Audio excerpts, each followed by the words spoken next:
Hi folks, you don't need me to tell you that we are in very unusual circumstances with this lockdown. Myself and my team have been talking to many of our handlers, our dog owners over the last week and a half, and a lot of the conversations that I have had, we've had a bit of a laugh and a joke about how much the dogs are loving it because the children are home. On the whole, many of us are home when we wouldn't normally be, and they're having a great time with our company. The reason for me posting this video is just to alert you, however, to the other side of this reality, which is that we may well have developing separation anxiety problems that we wouldn't otherwise have. For those of you that have been trying to resolve separation anxiety problems already, this situation could set you back quite a bit.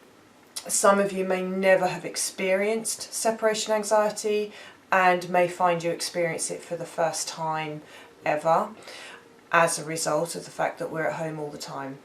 A classic month for separation anxiety under normal circumstances is September, post summer school holidays, where the children and probably a parent have been at home for 6 weeks or so, and then all of a sudden everybody goes back and the dog is thrown back into what is classed as the normal life, and September can be a key time for some triggering of separation anxiety.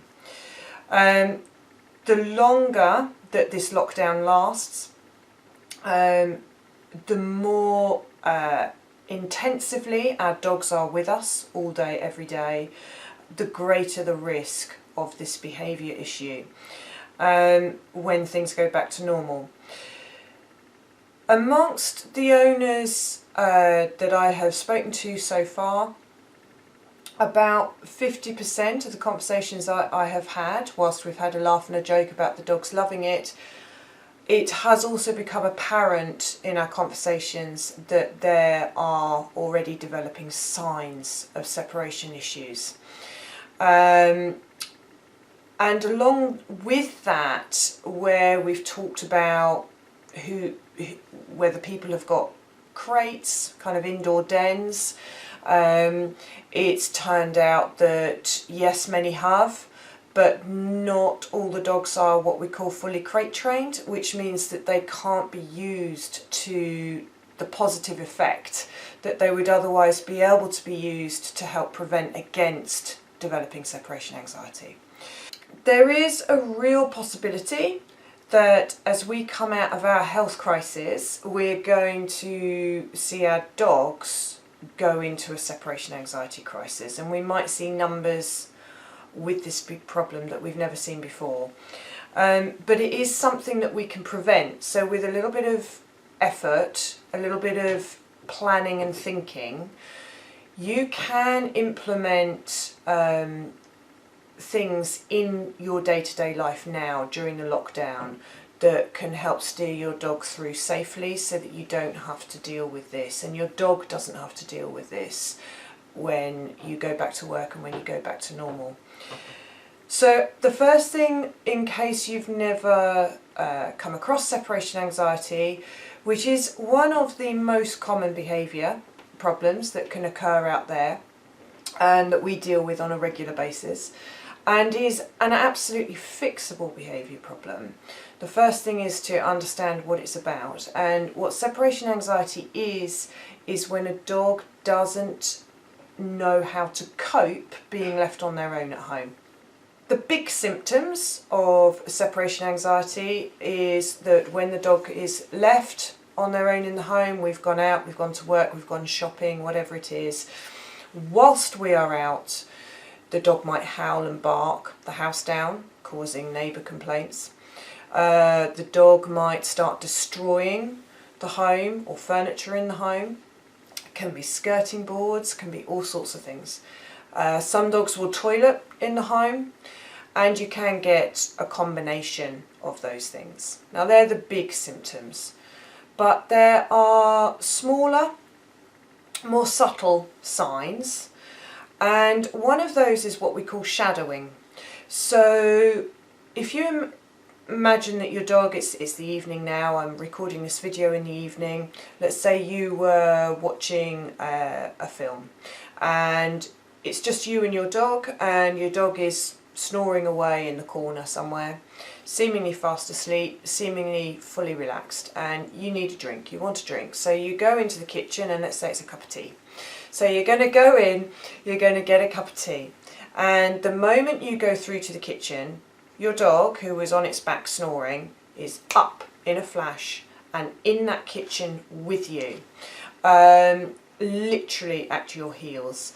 That's a version of shadowing, and it means that the dog was never fully relaxed, that never really truly asleep, so they're on hypervigilance. There's a thread of anxiety that's keeping them on their toes even in rest, to make sure they know where you are and to make sure that they get to where you are. When shadowing is really bad, people will struggle to close a door while they go to the toilet. You can get very, very mild little signs of it, and that would be the first thing that you might start to see. They can act, if you've gone out to do the bins and you come in, they can act really overexcited, as if you've been gone for 4 hours and then you've come back and they're just wild to see you, but what you've got is a little bit of stress release. Oh my god, oh my goodness, thank goodness you're back. And it's not a nice place for the dog to be. And if you have multi-dog households, don't think that you'll necessarily escape it, because it isn't about the other dogs. Multi-dog household dog can also develop separation anxiety because it's about you. We're the providers. We feed them, we walk them, we provide everything that's important, so we are crucial to their survival. So to lose us is a big deal, and effectively when separation anxiety kicks in badly, it's a type of panic attack that they're having while we're out. And it's unnecessary, it doesn't need to happen. All our domestic dogs should be able to cope and be calm and be relaxed when they're left on their own, because it's just a part of life for our domestic dogs. There's no need for them to get into a state. So it's distressing for them and it's unnecessary, and we need to make sure that you don't find yourself having to deal with it as life goes back to normal. Now, those dogs that are sleeping with their owners in their bedrooms, even if it's just on the floor beside the bed, they have the potential to suffer the worst, because if they are currently with you all day and they sleep in the bedroom at night, it means they are literally with you 24/7.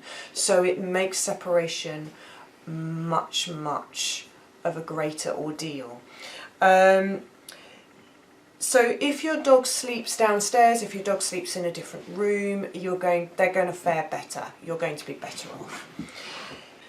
If your dog is fully happily crate trained, which is where they're crated at night, crated when you're out, crated when you're at home, that's a fully happily crate trained dog, and they know it's their bedroom, their safe haven, their den. They get fed in there, they have their water in there, it's a wonderful place to be, and they're happy having the door shut. You're in a win-win situation. You just need to use your crate and just rotate them in it, put them in it for 2 hours in the morning, put them in it for 2 hours in the afternoon, and go out into the garden. So do some gardening for a couple of hours, and they're somewhere else in the house, nobody's there, then you're going to be fine, because they are maintaining their ability to cope being on their own. And so you should be able to go back to life normally and with not too much fuss, okay? there are quite a number of dogs that aren't what we call fully crate trained. So they've got crates, they're really happy, they go in, they lie down, they might even crate with the door closed at night, and they may crate when you're out, but they're not used to being in the crate with the door closed when you're at home. And so where we've got incomplete training with the crates, you're suddenly left in a kind of halfway house. You've got this amazing tool and you can't use it to its full effect. So those of you that have got crates and the dogs are partially familiar with the crates, actually what we want to do is we want to get you to complete the crate training process, because you can then prevent separation anxiety if this lockdown goes on for longer. And if you need help on knowing how to do that, you need to pick up on any little quirky issues you've got in doing that with your dog, then call us, tap into us, contact us, and we can give you some support and put you onto or direct you into a program of work to help get it all sorted for you. If you don't have a crate, you've never had one, you'd like to understand more about it, because if they're used right, they're amazing, then again contact us, we can explain it to you, we can help you identify what sort of size crate you need. You can order them online and we can help you teach your dogs to love their crates remotely. We can give you that help. There's an American trainer, a lady called Denise Fenzi, who has been putting out a really, really good idea. So for all those dogs, and you might not have crates, so it's fine, all those dogs that have been absolutely fine being left at home on their own, you've gone to work, it's always not been a problem. There's a really nifty suggestion that she's made, which is that you go and sit in your car for half an hour, put the radio on, take a book, take a mug of coffee, and just sit in your car for half an hour and read or listen to an audio of some sort, and just leave your dog in the house for at least half an hour every day. And it's a brilliant idea of hers.